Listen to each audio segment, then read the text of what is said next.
My name is John and I'm at Paint School on Instagram. I've done over $15 million in paint jobs and I'm based out of Huntington Beach, California.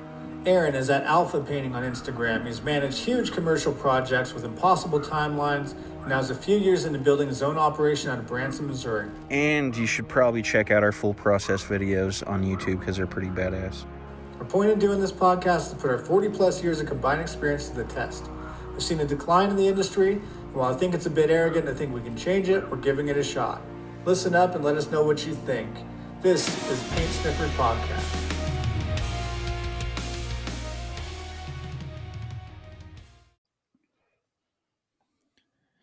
All right, so we're back on with the part 2 to our painter pay episode, I guess. So in this one, we kind of did some research, talked to a few companies around the country, and it's kind of crazy the ranges depending on where you live. I mean, I guess it makes sense, but it basically looks like in the US, starting pay, probably at the lowest paid place is around $12 or $13 an hour.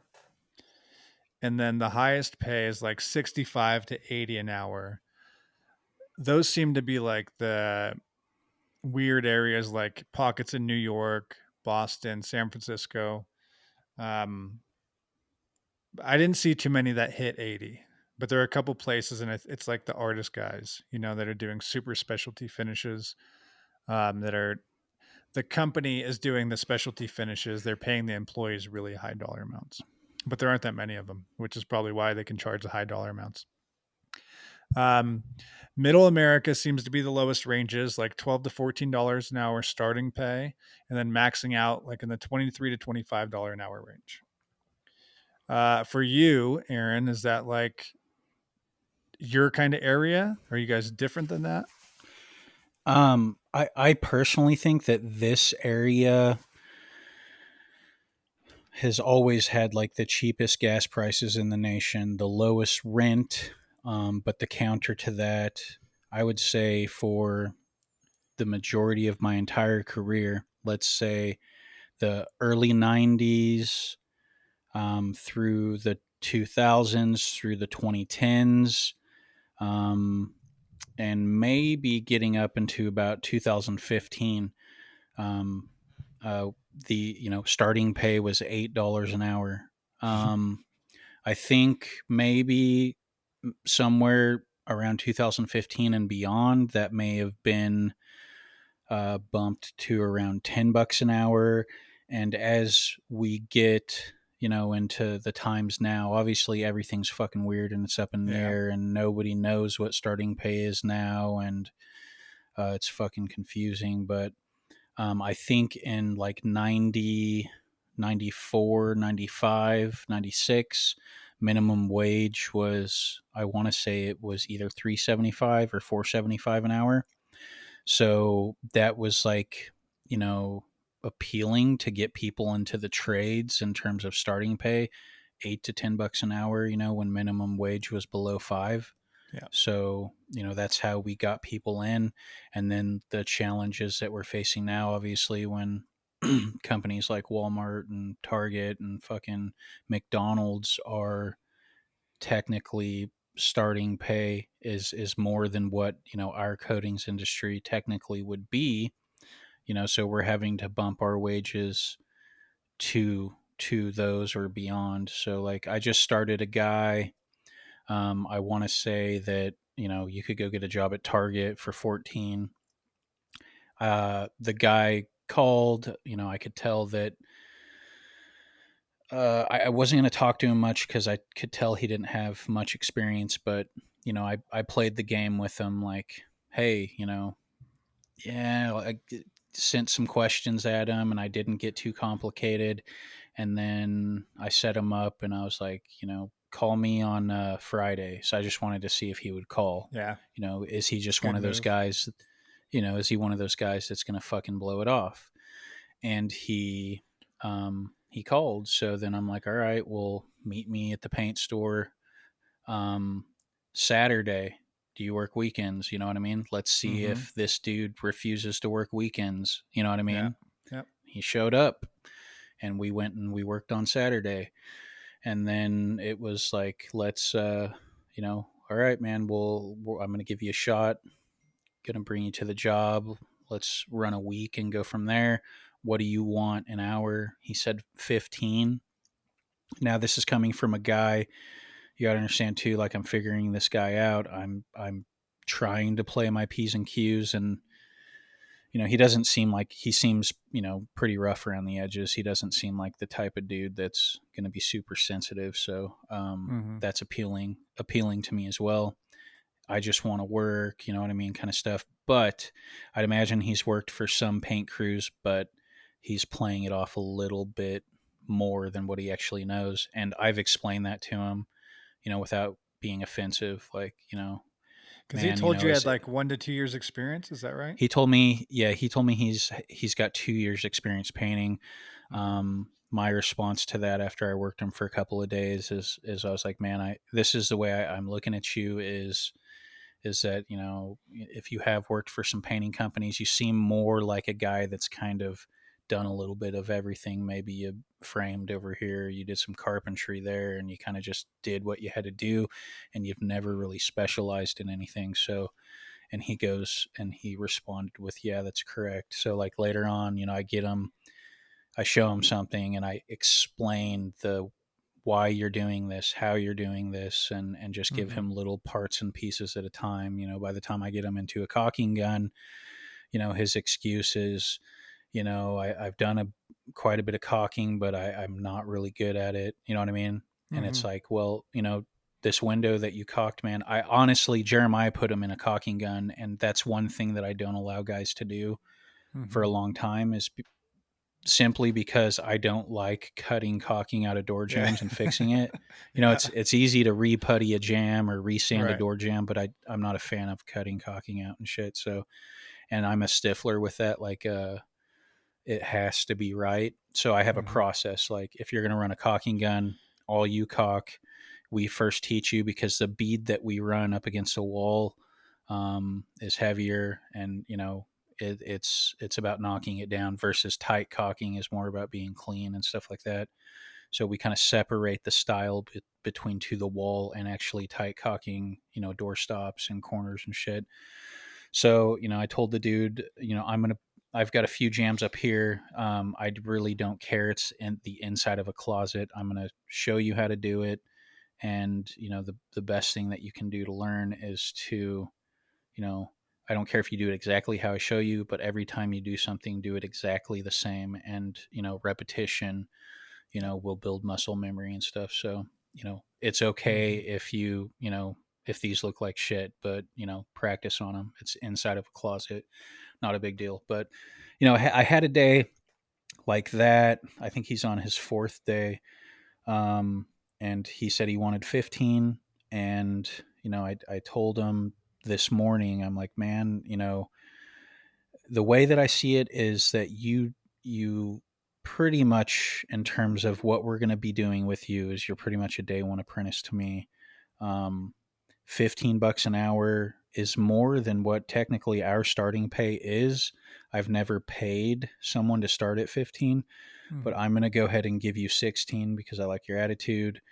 And, you've showed up every day on time, and you seem like you're eager to learn and you want to work. So do you want to do this shit for 16? And he's like, yeah, man, thank you. Yeah. Now, if I talk to guys like up in Springfield, like I talked to a guy, hey man, like what do you feel starting pay is right now? And he's like, I'm paying a dude $14 an hour right now. And this fucking dude is slower than shit. He's not even worth 12, So yeah, I think, having said that, $8 to $10 an hour was kind of an industry standard for like fucking 20 fucking years in this for area. a long time. Yeah. Yeah, dude. And wages have, and what sucks is that I think the average painter, you've got a bunch of different types of painters in this area. For one, you have guys that have been painting for 20 years and it's a job. They may not know a lot of technicalities of painting, but some of them might be all right. I know of a few guys here and there that are decent, but it's all new faces in the paint store, dude. The industry after 2008 took a shit, and either people Mhm. moved or they got out of the trades, but now there's a complete influx of people you've never fucking seen before. And I would say the average pay in this area for whether it be a 10 to 20 year journeyman, dude, is probably about $18 to $19 an hour. Mhm. Dude, when I came off of running logistics, we talked about this on the last one. I pretty much we gunned for prevailing wage jobs and stuff, but my straight pay wage was 19 to fucking run multi-million-dollar jobs, dude. Yeah. And I would get bonuses and stuff like that, but I made it up and I survived by those prevailing wage jobs and by bonuses and by technically, dude, like putting in shit tons of hours. Like Yeah. there's been times where fucking 70-hour weeks was a norm, upwards of fucking 80, 90 hours and shit. And, Jeez. it was my life. That's what I did. But yeah, dude, the pay has always fucking sucked here. Yeah. Um, I think, like with Jeremiah and for a lot of painters too, like with the starting pay climbing up to near what journeymen or suppose it or even want to be fucking people, whatever, Mhm. are making in this area. If 14, if 13, 14, $15 an hour is the new standard for starting pay, and you've got guys that have been in the field for 10, 20 years that are making 18, $19 an hour, like that's pretty fucking shitty, dude. Yeah. So like with Jeremiah, I pay him, I'm not going to drop my own personal pay wages Mhm. above, me starting an apprentice at $16 an hour. So, Jeremiah is up in the 20s, and Mhm. he gets, like I would say maybe every 2 jobs, every 3 jobs, he gets a $500 to $1,000 bonus. If we do well, I look at the numbers, I make deposits, and I kind of project what the bills are going to be going out, and I'm like, all right, here's $500, Jeremiah. Here's $1,000 or whatever. But I would not do that for anybody else, dude. No butt hurt painter that wants $25 an hour is going to be able to come in and do what we do, keep up with us. And even if they fucking did come in and they're able to hang and shit, like, you know what I mean, like Yeah. shit's not reliable like back in the day. Like I'm not gonna be like offering bonuses to everybody, you know what I mean? As Yeah. I grow and people want to learn this trade, and as the economy crashes, which it's going to, and fucking people start to get out of this business, and it's still the lifers like us that are fucking trying to make it, like Yeah. maybe shit will balance out, maybe wages will balance back out. I don't know, but let's talk about. And I have an article from this was from 2018, and it was written for, is it the Department of Labor? um I'm not sure, but I'll read through this. Go ahead and take over for a sec, and let's go through this list, and then we'll talk about some national averages from 2018. Yeah. So I think it'll be interesting to go through those uh, stats because these last 2 years have like made everything haywire.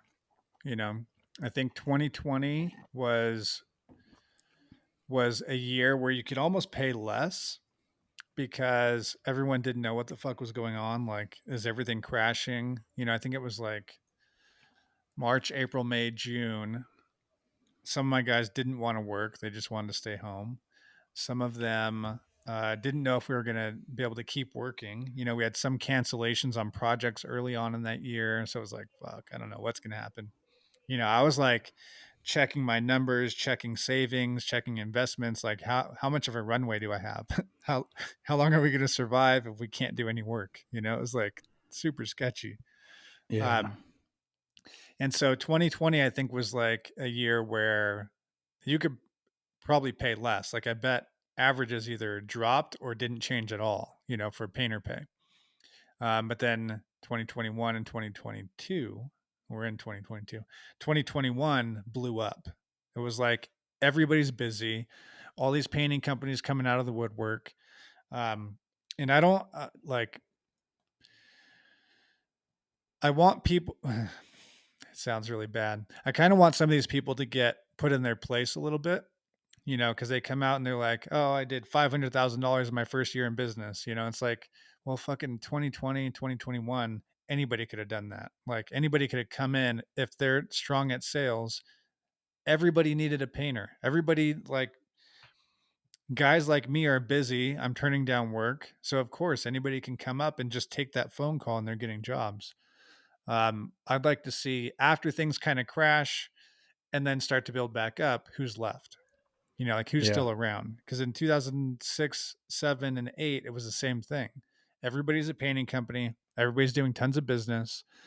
But after 2008, it was like, all right, we're back to the usual guys. Like there's companies around town that have been in business for 30 or 40 years. It's like dad started the company. Now son is running the company. Son is around my age.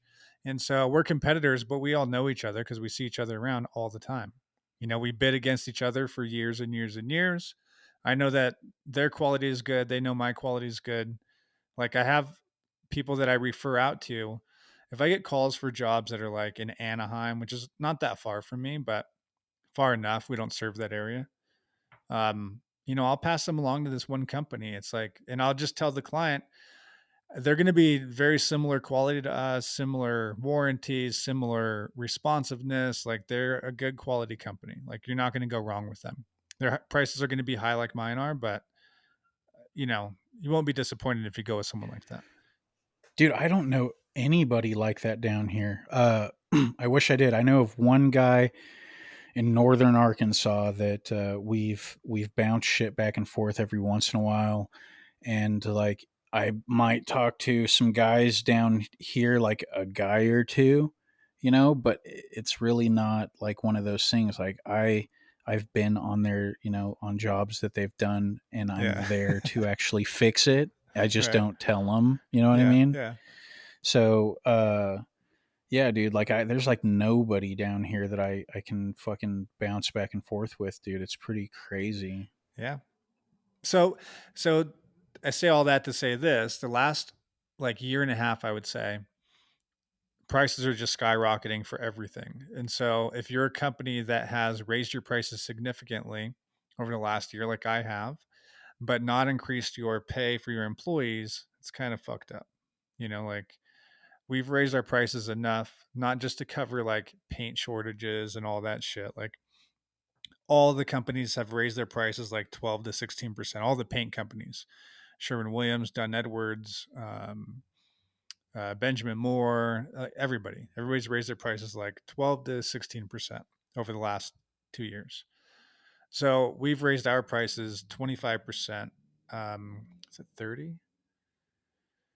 Either 25 or 30% over the last 2 years.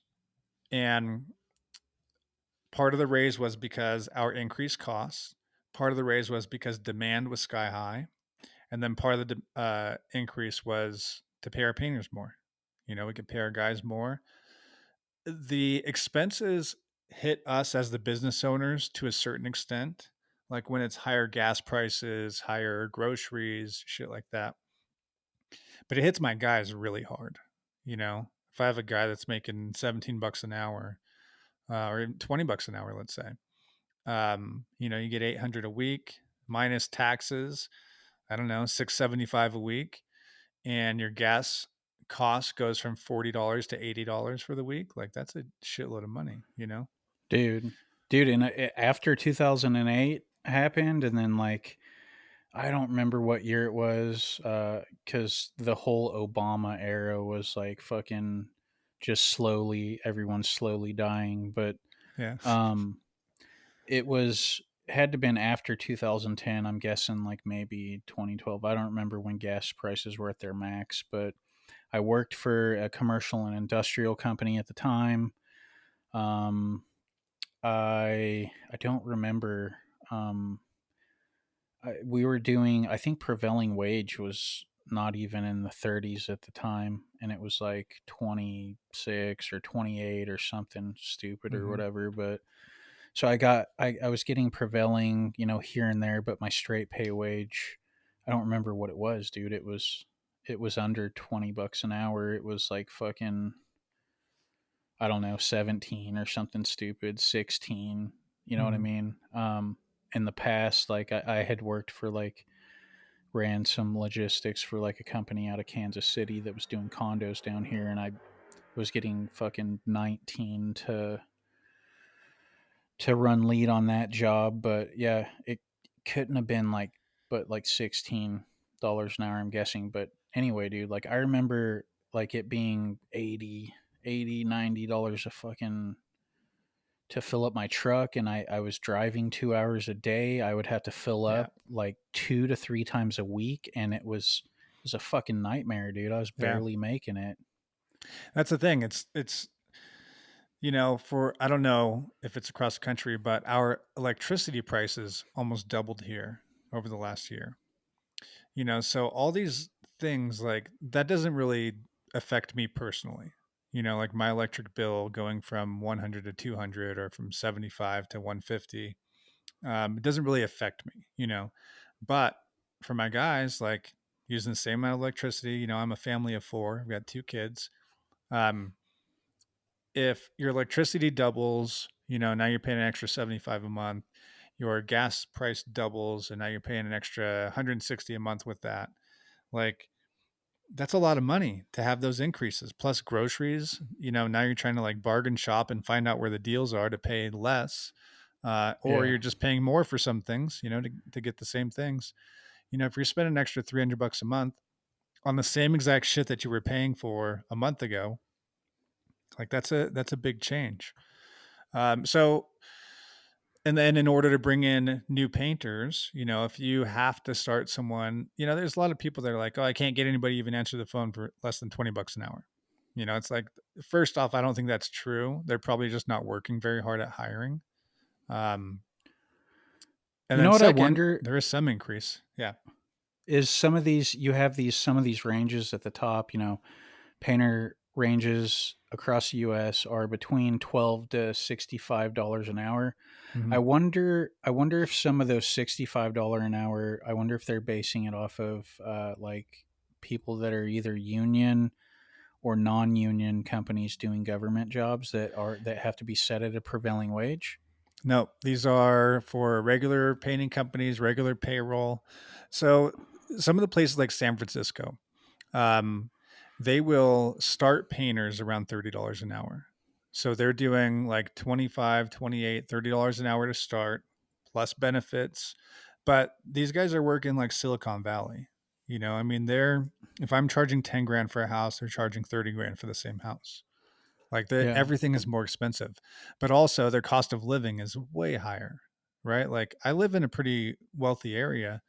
Um, but for them it's like everything is expensive all around the area. There's not like, I don't know, a house here that would sell for $1 million would sell there for 5 million.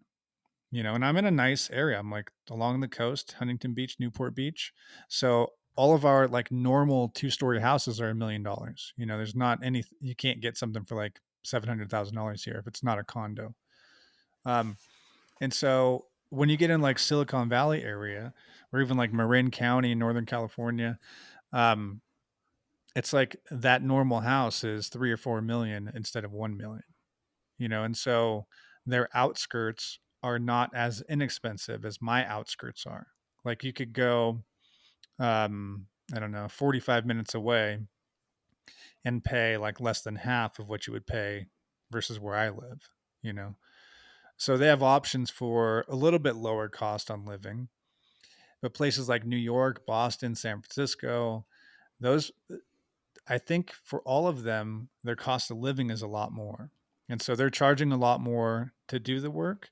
And then they're also paying their people a lot more to be reliable, because like I could pay my one guy here $30 an hour, but I bet that same guy goes to New York and he commands like 50 or 60 an hour, because he's really high skill, really reliable, has lots of equipment, like just he's a valuable person no matter where he goes.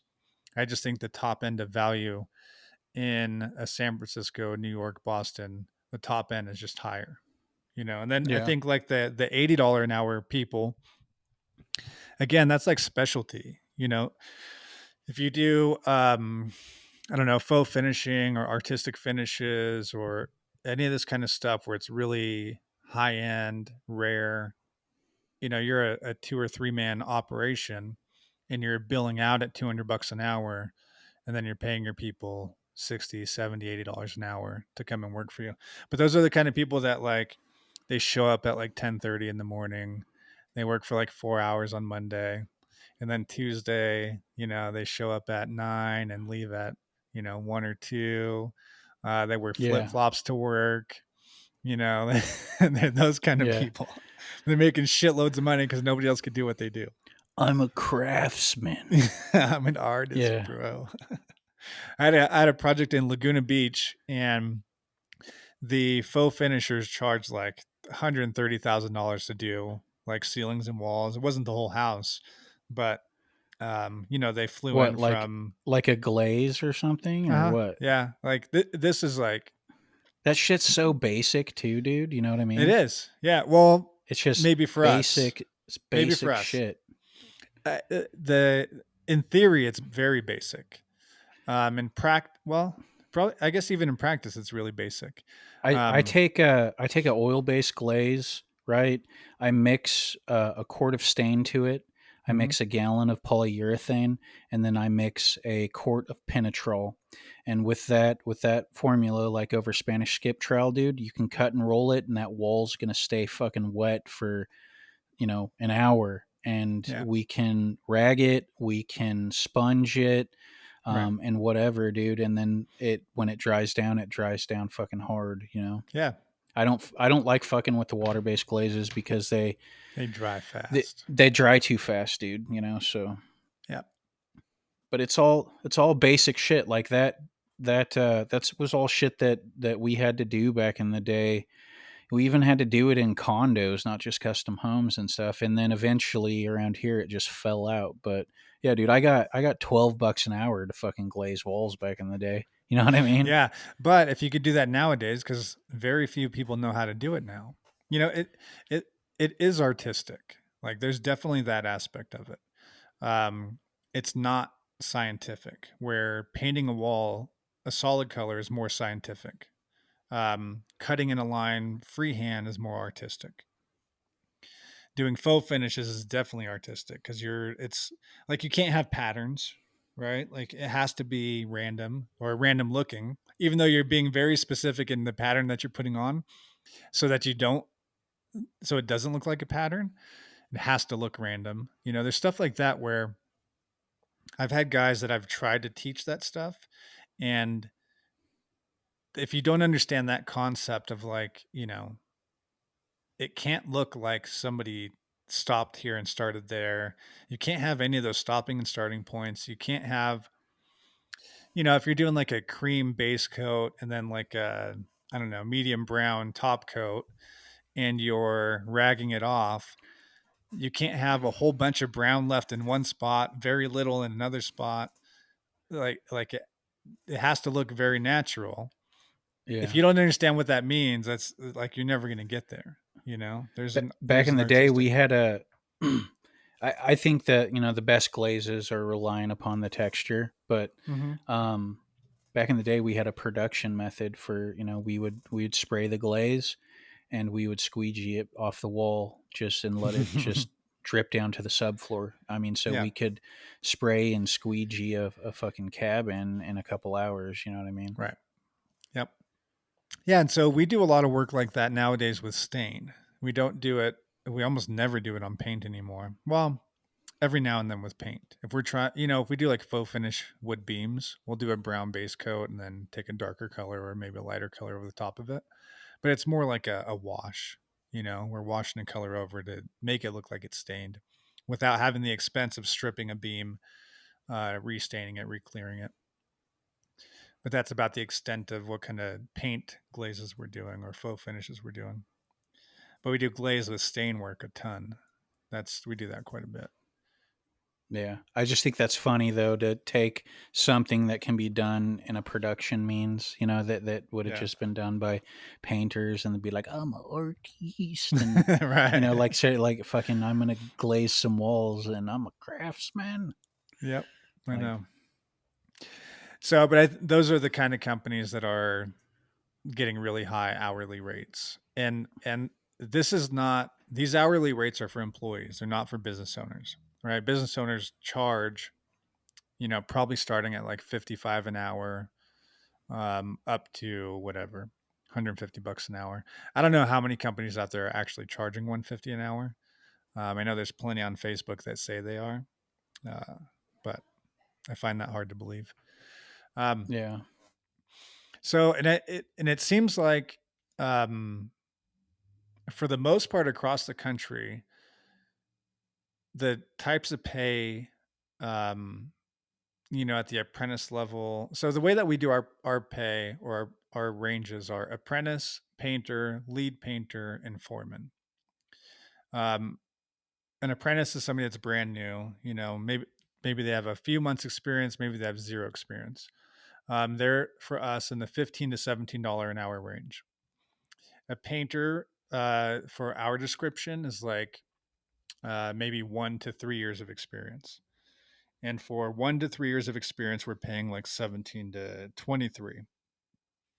A lead painter would be somebody who is doing all of the painting, but at a high level. Like they're brushing and rolling fascia boards on 2 stories, 3 stories. They can brush and roll rooms quickly. They're doing all the high stuff on the job, usually, like all the shit we wouldn't have a lower level person do. But a lead painter is like, can do everything that a foreman can do. They just are not responsible for managing the project. So lead painters should be able to spray doors, like, they should be able to do everything. That person is 20 to 24 an hour for us. And then our foremen are working foremen. So they're on site managing the project, dealing with the client. If the client has questions on day to day, they're giving me a report on updates. They're keeping an eye on the paint, all that stuff. Those guys are 25 to 30 an hour for my company. We don't have anybody, and we have never paid anybody more than 35 an hour to do a painting position. And my ranges, even though I'm in, a high dollar area or high value area, seem to be kind of an average across the country for a company like mine that puts out good quality work, that is doing things above board. Those seem to be pretty consistent for a lot of companies. There are places in like middle America where the ranges are just a few dollars an hour different. Instead of starting at 15 like I would, they might start at 13 or 14. And instead of maxing out at, 30 to 35 like I would, they're maxing out 25 to 28 maybe. And I don't even know if they're getting that high, but that's a pretty accurate range, it seems. And I don't know that our prices probably should be higher here, but it's like I have no problem hiring people at my rates. Like I just hired another guy last week. Started at 20 an hour. He's got, maybe like 6 years experience, 5 or 6 years, verified experience working for legit companies. So far has been reliable. We'll see how it goes. Everybody always starts out strong in like the first couple weeks, and then the next couple weeks we'll see what they really do. Um, but I have no problem if I put an ad out for $20 an hour for a painter, with experience. I have no issues getting applicants in. Um, Yeah. and right now, supposedly, we're at the highest, um, employee demand that we've probably ever been, um, since I've been in business. I've had a now hiring ad at the paint store that's been sitting there for 3 years and no one's ever called it. And it says, what does it say? It says, must be willing to pass OSHA 10, must have transportation and common sense. And then it says, no drugs, no alcohol, no bullshit. Yeah, that's probably And canceling out your yeah, your but hiring pool. but I know it's probably not a smart business action on my part, but I got jealous of all the guys that had now hiring ads in the paint store, so I made up like a, it looks fancy and stuff until you actually read it. But I want to hire the guy that has the balls to call that number. Yeah. You know what I'm saying? That's what Yeah. I want. Yep. We do. So this is one thing that I think almost nobody is doing when it comes to hiring is they're not putting very much effort into it, and then they're complaining that there's nobody around to hire. Nobody wants to work, and they're putting in almost no effort to hire somebody. Um, Things like that, flyers in the paint stores. I mean, you could hit up your whole friends list, like remind everybody that you're hiring. Um, all the different places to advertise, Indeed, what's the other one? ZipRecruiter, Craigslist, like all these places where you can do advertising for hiring. Even on your website, you put a hiring page on there. There's a lot of different ways to do it. Um, I mean, I've asked people if they're interested in painting. If I really needed to hire people and needed to find people, you can ask random people if they seem like they're working hard, they speak easy, there's a lot of ways to hire people. Um, and I think a lot of people put an ad out on Craigslist or Oh, that's the so even worst, dude. I That's the don't yeah, I fucking haven't worst, advertised on Craigslist in like 15 years, but I know some dude. people So still do. when I would like I've told the stories about you know, the my last job where the boss built the company up. He wanted to get like 30 guys going, and I Hmm. urged him, and our usual like main guys was like, 6 7 guys or whatever. And I told him, if you do this, it's going to be bad. It's going to poison everything, and you can't bring this many people in without it coming crashing down this fast. We have to do it over a slow period of time. And I said, we can't get too big too fast. And his response was, we already are. You know what I mean? Like, we Yeah. already are this big. You know what I mean? So Yeah. I'm like, all right, but whatever. That job, that was the end of it, dude. There was days where he'd come check on the job. I'm fucking running 30 guys plus, one day I'm in a lift. One day I'm fucking pulling the trigger while we're putting on 1,000 gallons. Another day I'm staying until 2 o'clock in the fucking morning to shoot fucking, like 300 plus doors and jams. And Yeah. one day he showed up on the job and I'm ripping my fucking my harness off, throwing it on the ground. I'm like, fuck this. I fucking quit, dude. I'm not fuck this shit. And he's like, Yeah. Aaron, he's like, no, you don't. You don't quit. Like but I don't remember where I was going with that, but fucking yeah, I Hiring off of lost my fucking Craigslist. train. Oh yes, Craigslist, dude.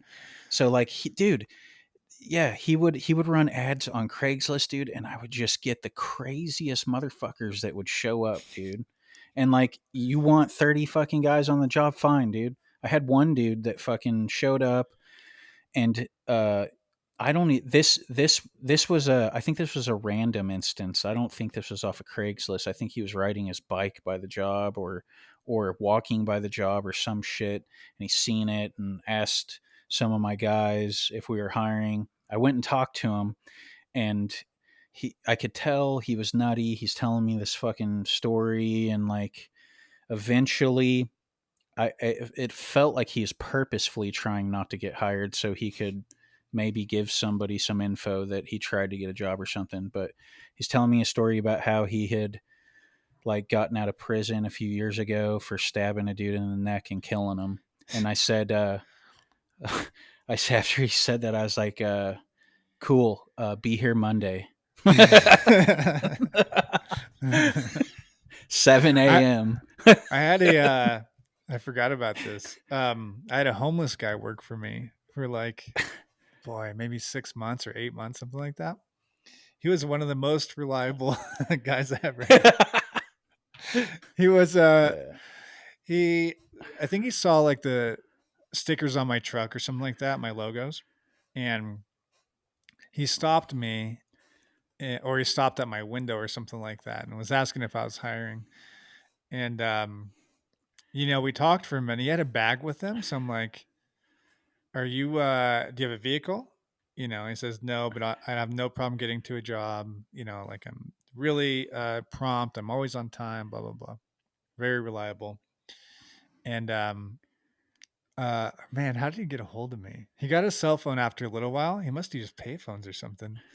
Um, but he was. We did projects all over town. Like, at this time, this is like 15 years ago. So I was doing jobs like almost anywhere I can get them, you know, so it might be like an hour away or whatever. Now our max is like 20 minutes away, but so he would, you know, I was like, look, whatever you're doing in your personal life, like, you know, no judgment on my part. If you want work and I have work, you know, and you can kind of follow these rules, I have no problem giving it to you. I'll keep you busy. And I was like, but like we're working in people's homes, you have to show well. You can't smell bad, right? Like I don't know what you do for showering or cleaning or how you handle that, but we can't have that in someone's house, right? And then not having a vehicle can't ever be an excuse. You know, like if we're gonna do this, I'm fine with it, but you can't ever use the excuse. I don't have a vehicle, so I couldn't get there. Blah blah blah. Um, he was so reliable, and I don't know what his deal was. I think he was like, because I think it was from San Francisco, somewhere up north. I think he was like secretly a rich kid who just like ran away from daddy's money and like was just bumming around on the beach, you know. Yeah. Um, I've been like in the back of my mind thinking like one day he's gonna call me out of the blue and be like, "My father's really a billionaire. You helped me out when I was really down. Here's $1 million." But he was Yeah. so damn reliable, man. It's crazy. Yeah, dude. So the Craigslist people, my old boss would run ads on Craigslist, and this was prior to me knowing the fucking dumpster fire that it was. I didn't Yeah. know anything about Craigslist, you know. I Mm-hmm. didn't do internet stuff, so um, he would put, you know, an ad on there. People would send inquiries, and then he would send me their phone numbers. I would call them and pre-screen them, Yeah. and you know, we've talked. I think on the last episode we talked about, you know, just kind of the psychology in Yeah. terms of figuring someone out. You have to put all of that shit to the side when you're trying to ramp up and just get fucking bodies on a job. Yeah. You let a So lot of I that would, go. Yep. yeah, I was letting all of that go and just having dudes come. So I talked to this one dude. We talked about starting pay. Um, you know, he's supposed to be there whatever morning it was, and then I'm upstairs doing shit. You know, like on the fourth floor or so on this building. The guys come and get me, and they're like, "Dude, you got to get down here to the parking lot. There's this fucking dude out here throwing a fit." And over the phone, I had told the guy. He asked what kind of job it was or whatever. It's a painting job, dude. Just be here. You know what I mean? Mm-hmm. And so this project, you know, I talked on the last episode about it. 236 rooms or whatever the fuck it was, Mm-hmm. student housing, 4 bedroom. It took out multiple city blocks. You know, the footprint of it, and it went in like a U shape. So it, you know, from the road. It looked fucking big, and um, it was paint inside and out. Whatever. I mean, whatever. We always had 2 lifts going at once, and then, you know, massive amounts of paint and different processes going on at once. But I go down Mm-hmm. to the parking lot. This dude's on a bicycle, and he's like, "Man," he's like, "you never told me how fucking big this job was. I want more money." You know, I'm like, dude, I don't. What fucking difference is it, dude? You're saying Yeah. that just because a job is bigger, that you're, you know, you need more Worth money? I was like, more. dude, Yeah. yeah, like I don't fucking know. You kick rocks, dude. And he's like, fine, fuck you. And he got on his bike and he started pedaling away. Right. I turn around to walk around back into the building, and then I hear this weird sound. And I turn back around and I look, and like his bike fired up, and it was a fucking motorized bicycle. He's like, "Arr," and the dude shows up for a painting job on a fucking motorized bicycle, dude, talking shit, you know, like what the That's fuck? great. But that's what fucking Craigslist is, dude. Like, That's pretty accurate. I think even to this day, that's a pretty accurate description of what you might get from Craigslist. yeah, dude. Yeah, I mean, so when we ramped up, at our max, we had like 35 to 40 painters, and at the time, the motto was hire fast, fire faster. Right? It was like Yeah. get people in, test them out, get them out of here. The only problem that we had is we had too much work and we couldn't fire them fast. So we hired Yeah. fast, kept them longer than we should have, and fucked everything up. It was a Yeah. nightmare. Yeah, and that's a worst, dude. That's why you got to build slow. Absolutely. 100%. Like for anybody working on growing or wanting to grow really quickly, you better have a shitload of management in place, or do it slower. Because you could get away with lots of management as long as you are firing quickly. Like it would be Yeah. fine to hire people quickly, test them out, and get rid of them quickly if need be. But the problem is when you're like, if you hired 10 guys next week to fill, let's say your schedule is booked out right now, 3 months, right? And you're like, man, we got to hire people. You hire people next week, 10 people. Now that 3 month schedule is down to 1 month because you have more people. You can do jobs faster. Well, you're trying to fill in that next month now so you can keep those 10 guys busy, plus whoever your original crew is. So you fill that next month. Now you have whatever 40 projects you got to do next month. You can't really get rid of these 3 bad guys you have until you replace them with 3 better guys. So now you're stuck with them for another month. You got to fill in work for the following month to keep people like it's this fucking thing that steamrolls you. Your payroll goes super high, so you can't not do the jobs because you need to have money to back it. Fucking nightmare. But yes, growing slowly is the much better move. And I feel Yeah. like the more permanent move. You can grow really quickly. Like it's not that hard to grow really quickly if you just want to dump some money into marketing, but it won't last if you don't have a good structure, good system, good way of hiring and firing people. It just won't work. I talked to a guy, I think he's in your area, and we were joking around. We were talking about, so I had to reach out to multiple people and I kind of asked them, like I wasn't trying to ask them what the wages were for their company specifically. And those were a lot of the answers that I had gotten, but I was just trying to figure out like if they knew what their area's averages were. But Mm-hmm. this one dude contacted me. He sent me, let me see if I can find it. He sent me a picture and we were joking around about it. And it is a picture of McDonald's starting pay in Southern California. It says full time jobs, $16 to $47 per hour.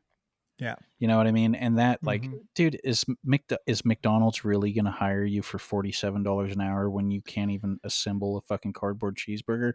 But the funny thing that we joked about was he was talking about how he took one of his guys to lunch, and his guy saw that and like was like he was having to fucking like, hey dude, like his guy was complaining that McDonald's is paying more than Yeah. what he's fucking paying him. And Shit. dude, I was like, I thought about that and I was like, that's fucked, dude, or whatever, like Yeah. you think about that. But I sent him I sent him a message or whatever, and I joked around that if I fucking if anybody ever pulled that shit with me, I'd fucking stop eating my food. I'd get up, I'd go get a fucking ask them for a fucking Application. an application, and I'd slap it down on the fucking table and just walk out and leave them there. But Yep. fucking Yeah. So look, we have a U-Haul that's on my way to the paint store.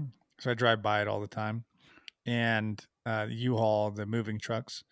And they have a big billboard out in front. And for a while, like maybe through, I guess 2021, they had on the sign, starting pay $20 an hour, get paid same day. Or I must have said something else that was more clear, but it was like, yeah, maybe it was get paid same day. yeah. So, Oh, I play that game too. Sorry to cut you off, but then you can mhm, go back to it. But with the new hire, I'm like, I tell them, like I'll work you, and I'll be like, do you need to get paid today?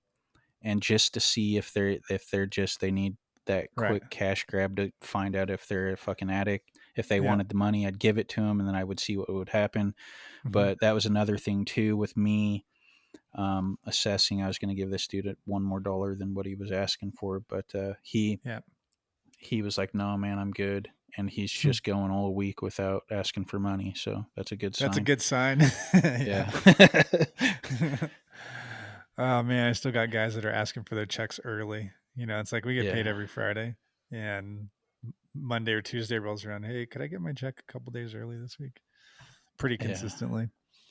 But yeah, so for U-Haul, they had this sign up, $20 an hour starting pay, get paid same day. And maybe 2 months ago, I think I messaged you on this. They changed it to $16 an hour now. So I think demand for them is down. And I think that's how it is kind of across the board, is like everybody kind of fucked up the whole wage thing, like across the board, by making these really low skilled positions higher pay just so they could deal with demand. And then now everyone's paying the price when the demand goes down. Yeah. Dude, I called Amazon. all this shit. Go ahead. Yeah, Sorry. yeah. Amazon was one of these places where they raised prices, for what they would pay people. Now they're dealing with like unionization happening and sales dropping significantly, and now stock prices going down. Like all of these companies that decided to pay more to get more people in the doors, more employees in the doors, um, are going to be stuck with those wages. And then as all of the demand goes down on everything, like my guys are going to think twice, because now you're paying double for gas, which everybody has to buy. You don't have a choice. You're paying more for electricity. You don't have a choice. You have to have it. You're paying more for groceries. Um, you have a choice on some stuff to buy name brand or like fucking whatever the knockoffs are, you know? Um, so these are all things that they have to pay for. But if you're going to McDonald's, like, I mean, you could get the fucking $2 cheeseburger instead of a $6 cheeseburger. So you're just going to spend less naturally, right? You're like trying to save money wherever you can. McDonald's hired all their employees at high wages, expecting demand to keep going on, and it's going to drop off. I mean, right now, I'm sure everybody's numbers across the board, like I keep an eye on the stock market and companies' quarterly reportings and all that. Like everyone is fucking dying right now. All these companies are dropping off significantly because demand is going down so fast, and it all started Yeah. with Q1 this year. Um, and everybody anticipates that Q2 is going to be worse, and it's like, dude, it's like crazy. Well, you've got all these like bleeding heart liberals crying for their fucking education to be paid for Yeah. by a generation that wasn't afforded college. You know what I Right. mean? Guys Yep. like you and me that couldn't go Mm-hmm. to college, so we had to figure our own shit out. You've Yep. got like, dude, I saw it like right when Biden took office, like a unprecedented amount of fucking executive orders were filed that were going to shit on fucking shipping, on our fucking gas, our Mm-hmm. ability to drill in this country. And you could kind of just see it all being set up before us. And Mm-hmm. then all these people crying about increasing, wages, and people talking about unionizing. And so these obviously, the minimum wage wasn't jacked up or whatever, but companies Mm-hmm. started paying more. Right. What's the answer going to be? Like, because when somebody starts paying more, it's, like non-skilled jobs, restaurants, Mm-hmm. McDonald's, all that shit, it shits on the construction industry. And we're looking at either people being like, dude, I don't want to manually labor for that price, and not Right. wanting to go into the trades, Mm-hmm. or we have to increase our prices. And if you do new construction, dude, I don't know of any GCs where it's a waste of time every time I bid a job, because every other fucking painter in town they're not increasing their prices. I don't see how people are even doing shit. Like they've got to just be not giving one fuck and just throwing paint on shit. You know what I mean? Yep. But dude, yeah, like what is the future hold for it? Like, I think these corporations, what they're doing is they're increasing, wages. That's how they're going to try and get some people in, and maybe do that for some time. But like, I think with like fast food and companies like that, those people are going to be replaced with like robotic arms and shit. Yep. The economy is going to be inflated. They raise the price of everything all around us.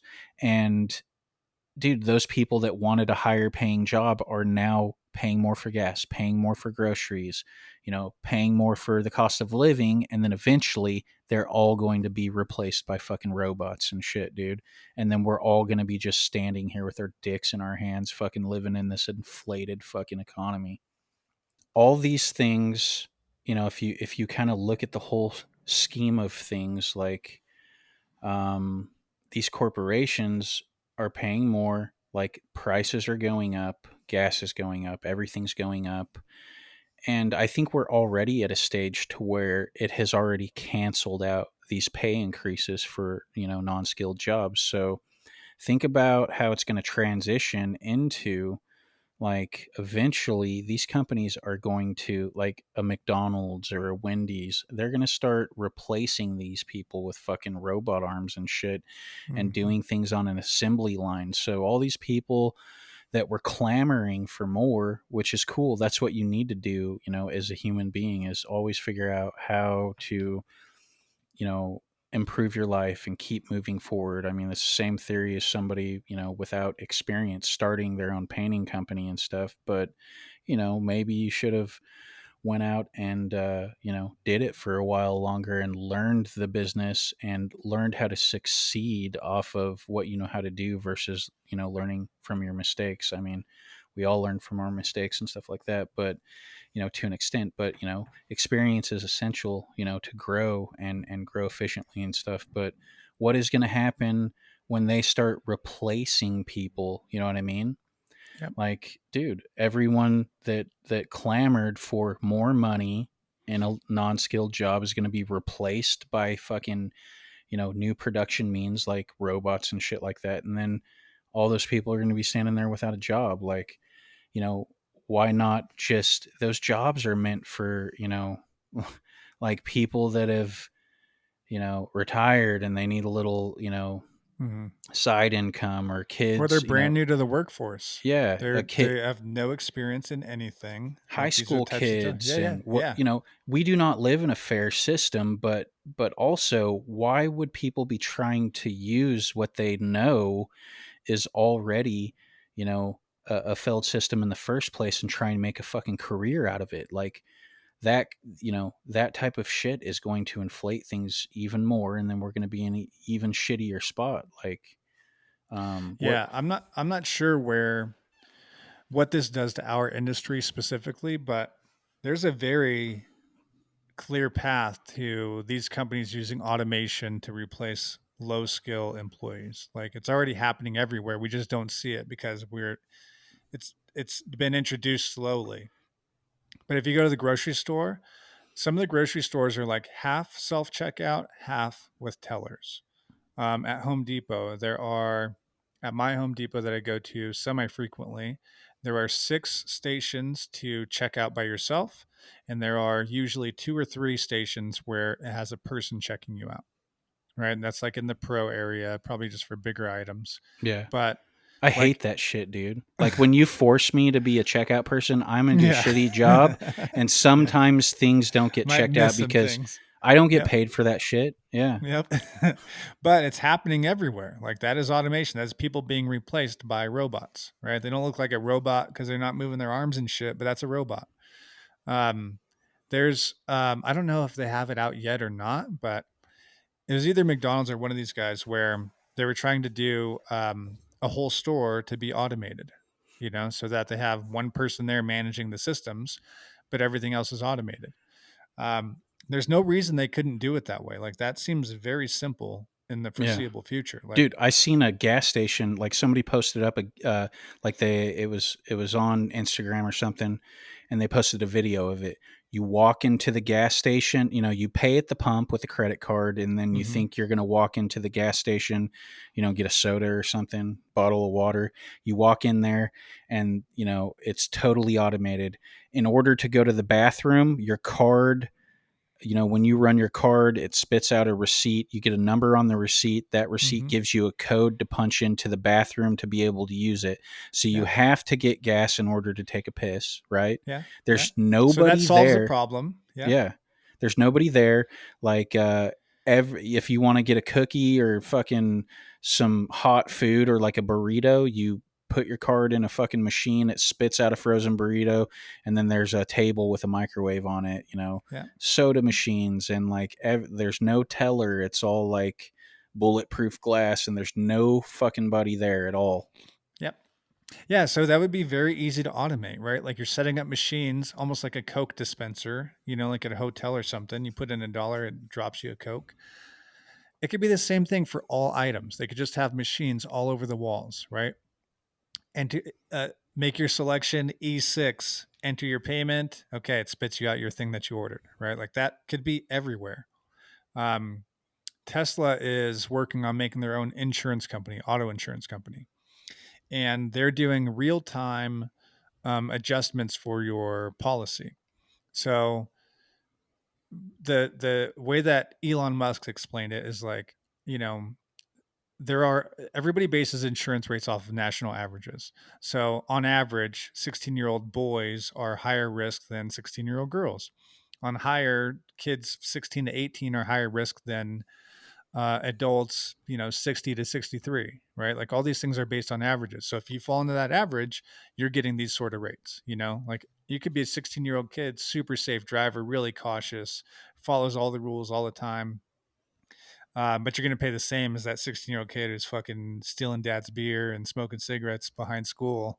You guys are paying the same rates. Doesn't matter if you're more responsible or not. And so what Tesla is saying they're going to do is, because they could track all the information from your car, they know if you're following the speed limit or not all the time, right? It's like a computer. It has the automated driving. It knows what the speed limits are everywhere. It knows what speed limit your car is going all the time.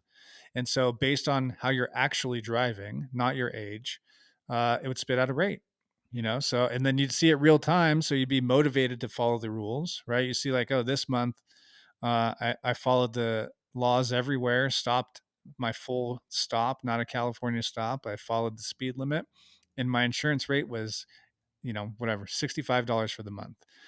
And the month before that, I'm fucking speeding everywhere and doing whatever, and it was $300 for that month. Like you're going to be inclined to follow the rules because it's less expensive to you. But so what does that do to insurance? That like fucking cuts out how many jobs for all those insurance companies, right? Yeah. Like that system could be put onto every single car in the world. And then Yeah. now your insurance company is just loading data, Yeah, just and like then bam, there goes all how those reps. how Uber fucking shit on all the, the taxi industry and stuff. Yeah, exactly. Yeah, It's dude. just But automation and it's just robots. think about it though, like all these people clamoring for more money at unskilled jobs, Mm-hmm. and then eventually they'll be replaced by, automated, Yeah. assembly lines and stuff like that. They're going to kill, they're going to make our industry struggle, which whatever, that's what we fucking do for a living, is try and figure it out. But eventually once they're replaced, what are they going to do? They're going to not have a job and then realize, oh shit, I can try and go get a, you know, Yeah. get into the trades of some kind. But like, are we going to be pissed off at that point, and not want to So one of the hire those kinds of problems, people? yeah, one of the problems in the near future, I think, like within the next 10-year period, is going to be there's going to be zero low skilled jobs left. Like there's not going to be any low skilled jobs going to be automated. There's no reason to keep employees there. Like once automation becomes affordable enough, nobody's gonna have any low skilled jobs like that. So our job has some low skill aspects to it, but not a lot of it. Like our apprentices are low skilled people. Um, but pretty soon they're not low skilled anymore. And so it's going to get to a point where why am I going to hire a low skilled person to be an apprentice for me when I can hire somebody that has skills? They just can't find a job, right? Like we're going to have our pick of the litter when it comes to hiring people for painting. because you don't have to have a degree, you don't have to have a college education to come in. You just have to work hard. You have to be dependable, right? You have to try. You have to put an effort. Um, so those people that don't like to put an effort, they just want to show up and clock in, do the bare minimum, and then clock out. They're not going to have a place to go because McDonald's doesn't hire employees anymore. U-Haul doesn't hire employees anymore. Starbucks doesn't hire anybody. Like all these places are no longer going to be hiring the low skilled, no skill employees. The problem is like, what does that do to all of our young workforce? Like it's different if you're an adult, right? And you need to figure your shit out and get a job. But what happens if you're like 16, 17, 18 years old and you're going to school in the daytime? Like what kind of no skill or what kind of skill job can you get unless you're a hustler? You know, like Yeah. it's going to be a really weird transition time when the automation starts knocking out all the low skilled jobs. Like even now, like at grocery stores, you know, with all the checking out, the stalkers at nighttime, like that shit's going to go away once more automation comes into play. Yeah, and it doesn't feel like, oh hey, this is a result of people that work non-skilled jobs fucking ruining it for everyone. It's more Mm-mm.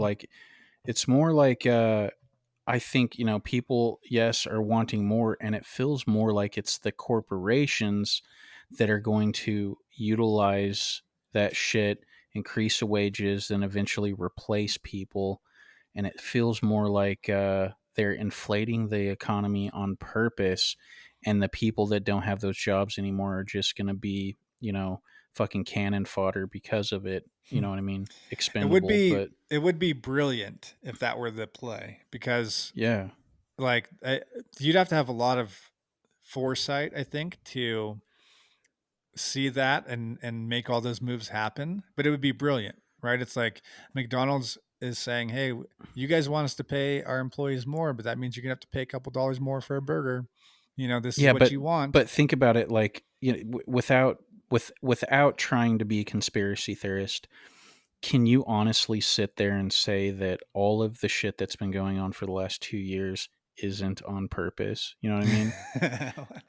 Is It's this very is hard this to real say. life?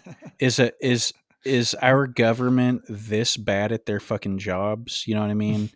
Are these corporations, is this an accident and they really don't lobby to the politicians to create policies that fucking destroy the middle class and take away people's freedom slowly to where we eventually are just a fucking slave to it all? You know what I mean? Like, Yeah. it feels intentional. Like, if there's no fucking way, dude, like, if you hire somebody that's this bad at their fucking job, like, you know what I mean? Like, it has to be on fucking purpose, you So know? I think both are correct. I think that our government is this bad at managing things. Um, but I also think, like, without a doubt, I mean, there's a ton of proof that there's been a lot of shady shit that our government has done to us. Um, and then the whole power thing, I think that's also been proven by the whole canceling false information, and then it turns out like 3 months later, oh, actually they were right about that. You know, like that. Yeah. There's a lot of that stuff that goes on. Um, so yeah, I think both are correct. But the conspiracy theories are becoming harder to ignore, and they're becoming less less theories and Yeah, more it's truth. less. Yeah, So 2 years ago, people were like, "Dude, you people are fucking nuts." And not to say that I'm one of the guys like online, fucking, you know, on Reddit, all that. talking about all that shit. But well, I talk about it, but I'm not out there like fucking doing Yeah, crazy fucking. I'm not showing up at the fucking Capitol and stuff, fucking. But there's some shit going on, dude, that is very yeah. fucking weird, So dude.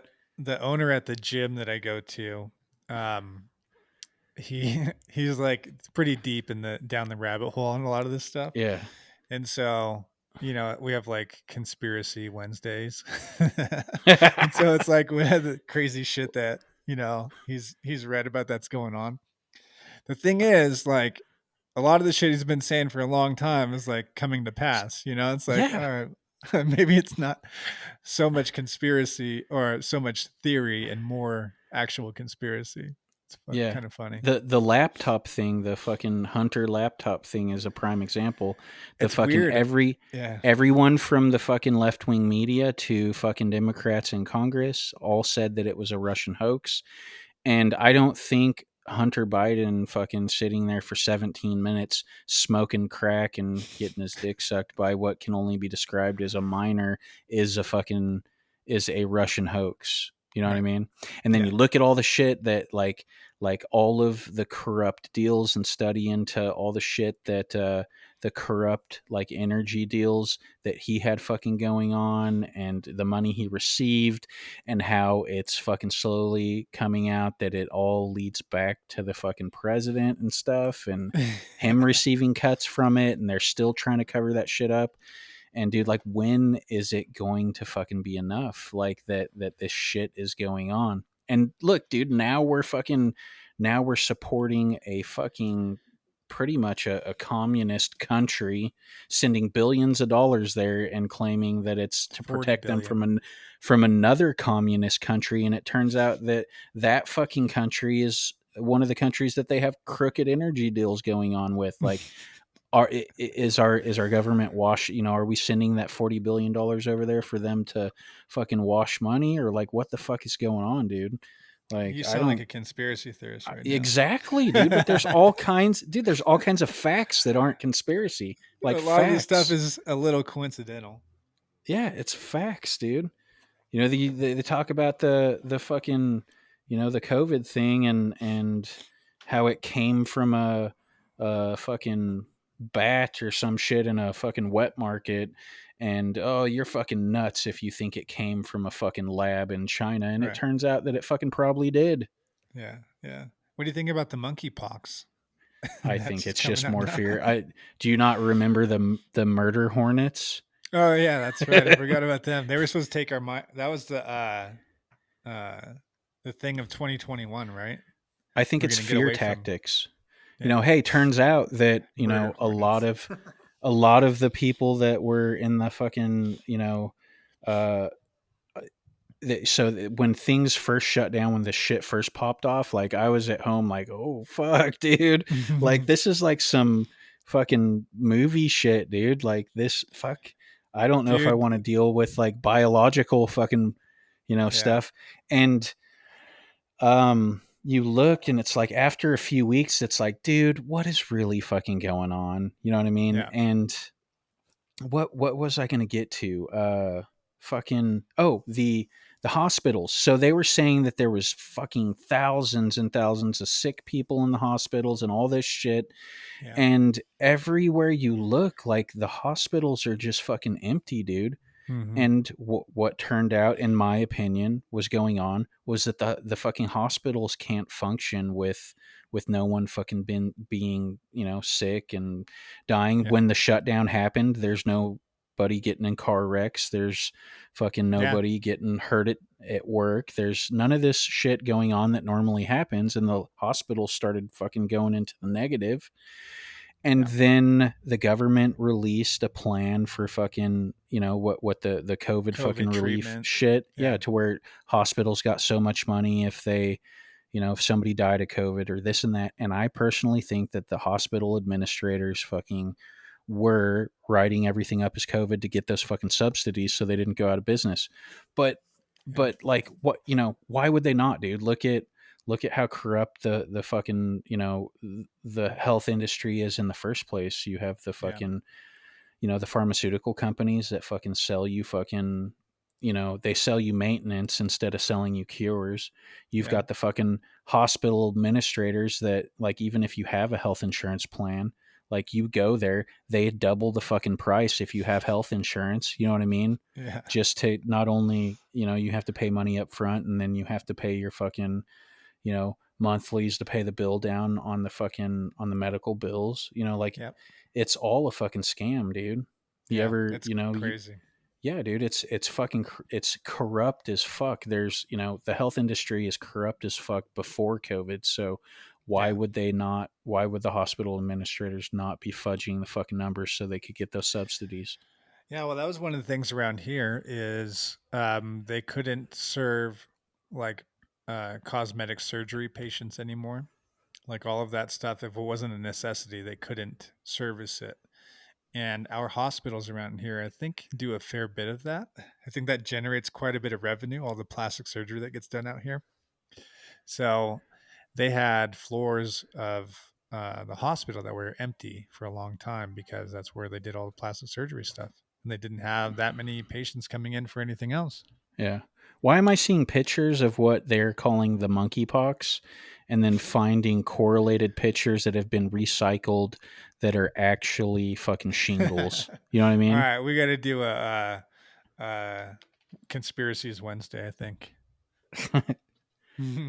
Have you not looked up and seen some of those pictures where they're saying it's monkeypox, but if you dig like further into the past, it's just pictures of shingles? Nope, I stay like preliminary only. I'm Yeah. like out of that, checked out of that stuff for the most part. I see every now and then something that comes through, and it's like, all right, I got to click on it. Um, and then I have some friends that are hardcore into it, so they'll Yeah. definitely let me know what they think is going on, I'm and not some of it hardcore is into interesting. it. I'm just sick of fucking living in the matrix, dude. Yeah, You know what I mean? I don't. Yeah, I don't. It's wild. All of it's I wild just right now. why can't someone just offer up a fucking red pill or a blue pill? You know what I mean? That would be That's how I nice. feel. Yeah, then you buy in or you completely get out of it. I Yeah, would like like that. what? Just get these fucking crooks out of fucking government. Yeah. You know what I mean? And let us restart and fucking go back to normal. All right, so national averages. Yeah, so 2000 June 29th, 2018, this article was written for the Department of Labor. It states that the average painter wage in 2018 was $18 an hour. Have an average medium annual income for painters is $37,960. Another average that's 1825. You have regional wages, which Alaska comes in at 57,460. District of Columbia, $54,900, and then jumping into New York, 68,950. Hawaii, $63,080. Another deal about Fairbanks, Alaska, 59,810. And So this this is is weird. from 2018. Yeah, this is Yeah. weird. It talks about painters in the highest paying states earn between $43,030 and $57,460, depending upon which state. Yada yada. Hmm. And then some of the lowest earning states for painters' wages in 2018 were between $23,220 and $35,510. All right. So what is that? That's like $500 a week. It's got to be right 23, for 20 something 23 thousand, grand. Yeah, 2,000 a it's month. pretty. Yeah. It's pretty low. The 23,000, my guess would be like it would probably be like $16 an hour with taxes taken out. You know what I mean? Right. Yeah. Yeah. Yeah. So look, I think I mean, that's 2018 numbers, and everything is like haywire now because of these last 2 years. So the thing I don't know is, does everything go back down, or is this the new bottom? Yeah. Like I'm betting that everything goes back down a little bit. I'm betting that, um, new painters coming into this in like 2 years or 3 years when shit starts falling down. I'm betting they will take less money to come into a painting company, so Yeah. we'll be able to pay less money. But now you're stuck with whoever you gave raises to, right? You're stuck with those high wages. So for like me, I keep employees pretty long term. Everybody has pretty healthy pay right now. I'm not going to be able to reduce their pay. Yeah. Like I'm going to have to let them go. They're going to go somewhere else, find out that everybody reduced their pay, and then come back to me and say, okay, I'll take $2 less an hour. Well, right? Like I that's don't think that we will be able to technically reduce our pay. So if you look at the lumber industry, lumber fluctuates. It goes up, it goes down. hmm Steel, goes up and down. Copper, metal, all that shit. But I can't account any time that I have seen raw materials go up and then come back down. You know what I mean? right. Paint Yeah. has always slowly gone up. Yep. It's only until here recently that we have seen just an extreme in terms of price increases. Like my Yeah. fucking structures wood care, dude. I think we got hit with was it like a $10 or a $20 a gallon fucking price increase here Hmm. recently. Yeah. Um, and then Sherwin, I think you said something about like 13 or 17%. I wanna say like, dude, maybe we've seen 20 to 30% in price increases in the last couple years. It could be 20, but they did like like a This last 4% one and a was 4%. 13%. Right. This last price increase was 13%, the or something like that, 12 or 13%, which was a huge price increase. The one prior to that, I want to say was like 8 or 10. Yeah, well And then they did a weird one because they when they did their 12% increase, they dropped off a 4% surcharge. So yeah, but because they had done like maybe 4% and then either 4 or 8 again, and then they added in a 4% surcharge. Then when they did their 12% increase, they dropped off their 4% surcharge. So effectively 8% on top of the 4, but yeah, but if that's the case, that would be over 20%. And then Benjamin Moore just announced they're doing another 10% price increase on their paint. And I yeah. think it's June 1st, maybe starting. Yeah, and I think Spectrum just recently did one. Dude, I don't do much. Do you guys have Spectrum paint out there? No, not that I So, know of. so it's like a third party distributor. Like we used to have a store. We used to have. Did you guys ever have a Sterling? I don't think so. So we had Sterling, which that went out of business, and then I don't know. And then after Sterling, there was a store called Qual, and then after that, we had a Pittsburgh store open up, and then the Pittsburgh store shut down, and a store called Spectrum opened, which they're like a third party, so they carry. Hmm. All I think they different carry brands. some old Qual products. They carry PPG, Benjamin Moore, Hmm. um, but with them being third party, like I don't get very competitive pricing, and then I usually piss them off, so I don't really take it too seriously, and I Hmm. don't buy much shit there. But I noticed I was getting some Zinser, like I bought some Zinser from Lowe's, and then I went there to get some fucking Zinser, um, or Ben Shellac, and then I looked at the price. I'm like, dude, what the fuck is this? Like, I can go to Lowe's or Home Depot and get it for fucking cheaper. Yeah. And I had to walk them down on it or whatever, like, Yeah. because I don't really have an established relationship with them. So, Right. I probably don't even spend more than $5,000 a year there. So, Yeah. Yeah. I don't know what the next 2 years look like, but um, my thought has been that I think we're already getting crunched here in Southern California on pricing. I think everyone is shying away a little bit. And my thought is that we're starting to feel it before other parts of the country. Um, and I think this is just like speculation on my part. Our sales are lower in April, or slower, I should say, slower in April than they have been year over year, anytime in the last 8 years since I've been tracking things really closely. Um, so the last 2 years are an anomaly, and shit has just been crazy busy through those 2 years. But then going back 6 years prior to that, January, February, March are always slower months for us.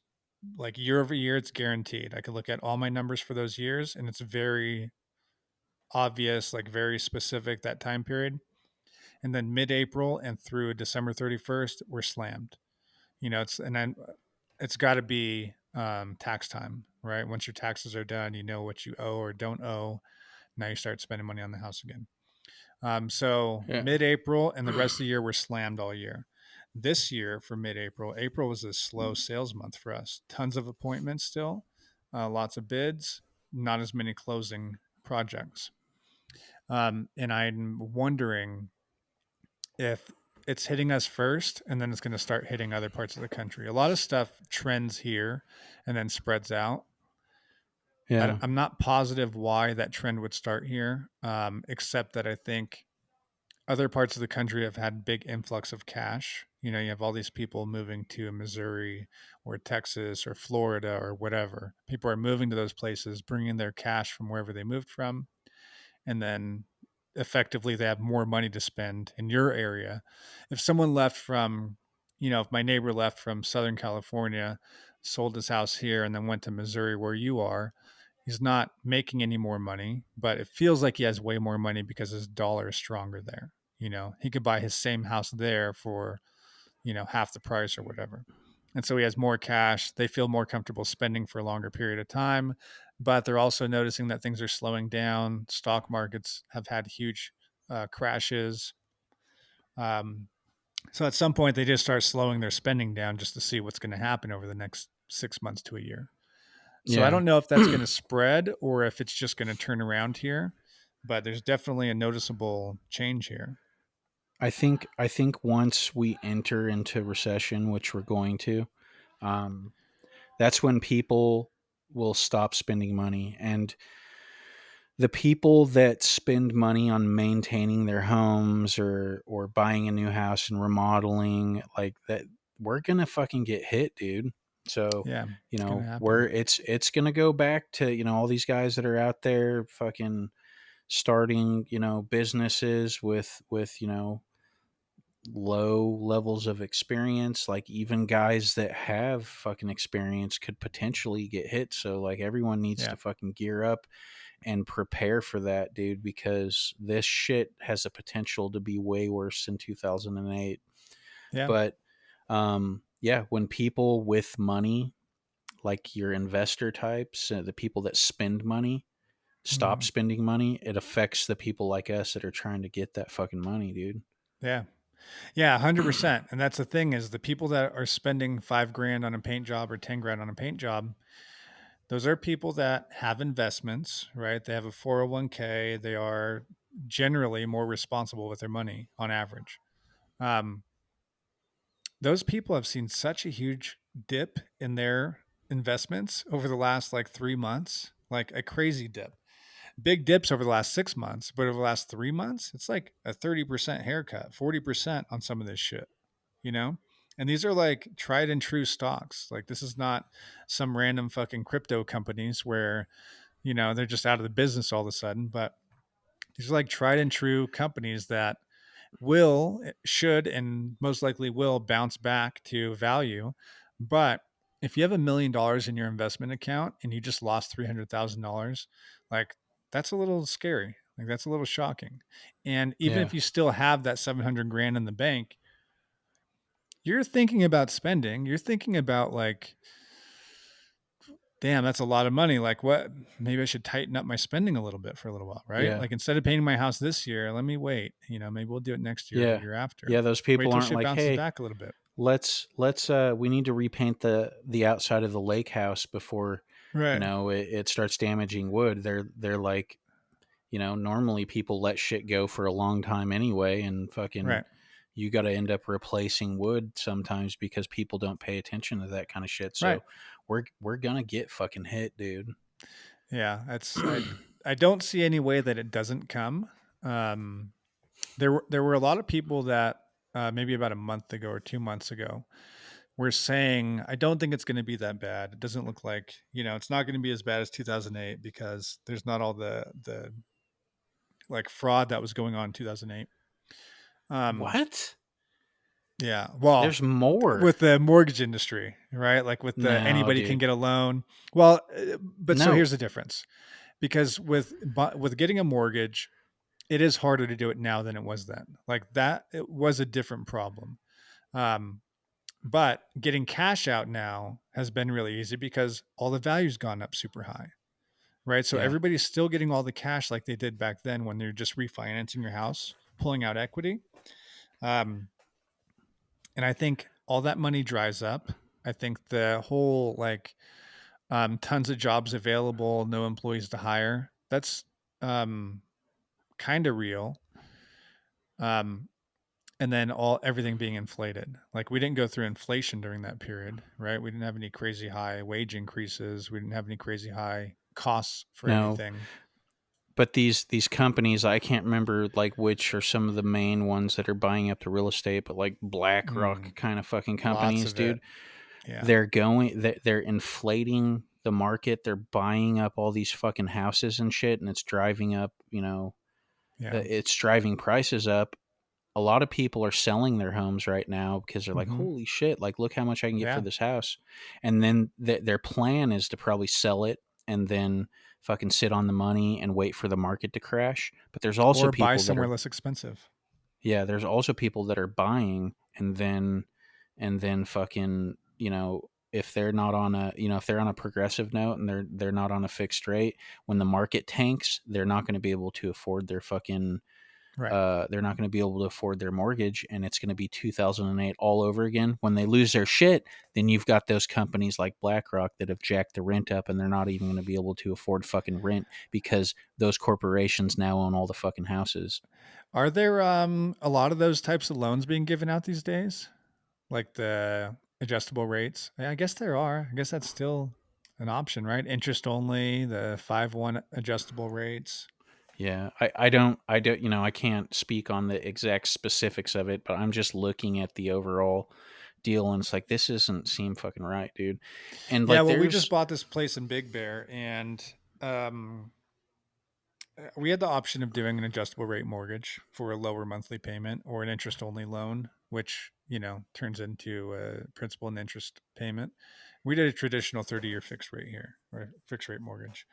Um, but yes, that's how shit goes wrong, right? Is like you get an adjustable mortgage and like interest rates are rising right now. So if you got your shit locked in for your first 5 years at whatever it was, 2.35%, and with interest rates rising the way they are now, when that shit becomes adjustable, and now interest rates are 5.5%, which is still relatively low. Like I bought my first house for like 6.25%. And that was a great rate then. But if it goes to 5.5%, which is still relatively low, that just doubled your mortgage payment, yeah, And now what? Exactly. You're exactly right.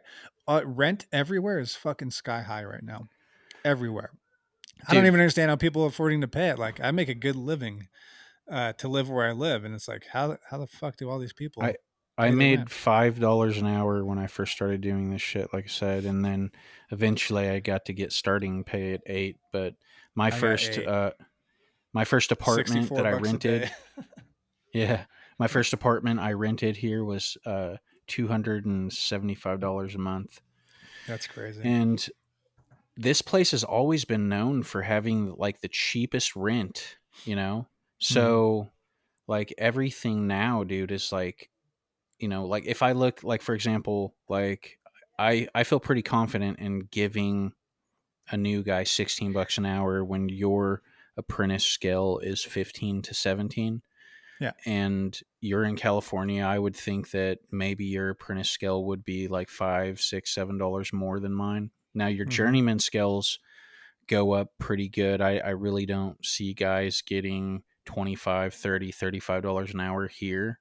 Yeah. Like my guys nearing those numbers with bonuses and shit, but I don't think Mm-hmm. like everyone out there like painting is getting that. I really think that like 18.50, $19 an hour is about average. Right. And technically those guys that are 18 or 19 2 years ago really would have been $16 an hour guys. Yes, 15, definitely. 16.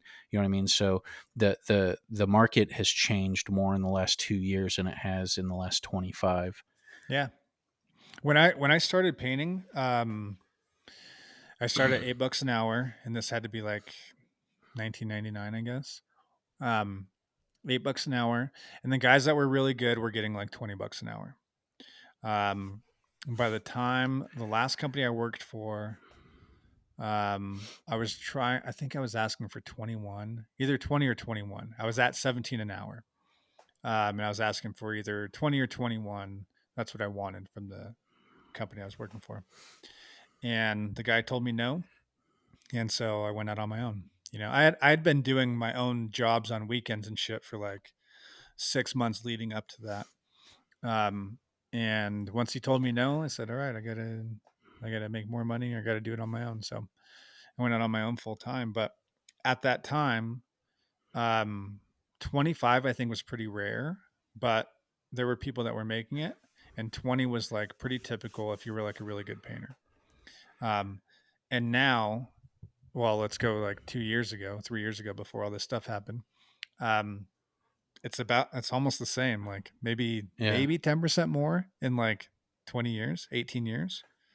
I Kind of came out to crazy. Southern California like twice, to stay for a while, and I thought I was going to move back and blah blah blah. Mhm. Once in Ventura and once back to Huntington, and the Yeah. pay back then wasn't any better than here. So I think the Right. difference between you and me is like I was moving back from Missouri to California, and it was like, dude, this fucking pay sucks. Like it's no better than living in Missouri, Right. And it but costs way more. yeah, but I think something changed somewhere, and like you guys got up into the 30s and shit while we stayed at like the $16 an hour average, and then like Right. maybe a field supervisor might be between 18 and a low 20 range and whatnot. But Yeah. there are some old shops here, like some older industrial and like commercial shops where they've got employees, like the company's been there for fucking, I don't know, 50 or 70 years or whatever the fuck it is. And like they've got guys that have been working there for like 30 years that are probably into the high 30s now. But Yep. that's very fucking rare. And you're talking about companies that like just they do work for like Kraft cheese and fucking Right. just the oddball, like, hey, you're gonna be working in a cave brushing macro epoxy on a fucking door jam. And like I tried working there, and it was like get to the shop at 6 or 6:30 a.m. and everybody sit around and jerk each Right. other off, and then you get in a Yeah. company truck and you drive to the job, and then you drive back to the shop to clean up at the end of the day. You put in an 8-hour day, but you really, if you judge the company, everyone really only worked for about 6 hours. And Right. then you had the whole company drama thing where it's like you can't outwork the fucking guys you're working around, otherwise they'll start talking shit behind your back, and everybody's Yep. lax and doesn't want to like push the fucking limits or innovate or anything. And I'm like, dude, I can't fucking work here. I think I Yep. started there at 19, and like what drove me, this was I quit the main company I worked for, and then I bounced around a little bit. I went to work for this company. I think I started at 19, which was a decent wage to start at that time, because like I said, like journeyman pay was probably averaging 16 like a few years ago or so. And Mm-hmm. I was like, they had put me on. I was working for like a couple months or something like that, and then I show up to the shop one day, and they're like, "Well, we don't have anything for you to do today, so you're gonna be the shop guy today and clean roller grids and brushes." And I'm like, Yeah. "Yeah, dude, I don't do that stuff. Like, cool, I'll clean my own shit up, but I'm not cleaning up everybody else's shit. Like, Right. Yeah. I haven't been a fucking a prep hand in like 25 years, so I think I'm done. And Yeah. the dude was like all like, what? And he's all like, wait, dude, what can we do, man? We give you a couple dollars an hour more and blah blah blah. I'm like, nah, man, I just I don't want to say bad things about any of the guys you got working here and stuff like that. I don't think this is my deal. I Yeah. don't really like the culture, and I love your guys' shop, and everybody Mm-hmm. does their thing and stuff, but it's just not for me. I think I'm just going to go into business for myself. Yeah. But Good. All right. We'll end on that note. One thing you did remind me of is I do want to talk about a 4-day work week, how realistic that is. So one of these episodes coming up, I think we'll get get into that a little bit. But yeah, I mean, it seems like pay is like pretty average, like unless you're working for some special company, or you're working for a really cheap company. Kind of those ranges, like probably 15 to maybe 25 an hour, is probably, you could probably expect that almost anywhere you go.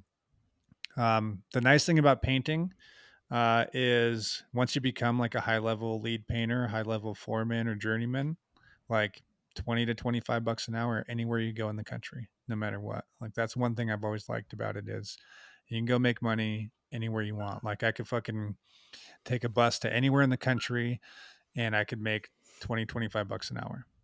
You know, like that's a pretty good base pay. All right. All good. We're good. All right. See ya. Till next time. As always, please like our YouTube page, give us 5-star only reviews on all podcast platforms. If you have questions or comments, send them over to hello@paintsniffers.com or on Instagram @paint_sniffers. You can also watch the video version of the podcast on the Alpha Painting YouTube page. Go to playlists and it will be filed under Paint Sniffer Podcast. Via YouTube, you can write into QA@paintsniffer.com. Thank you for listening to Paint Sniffer Podcast.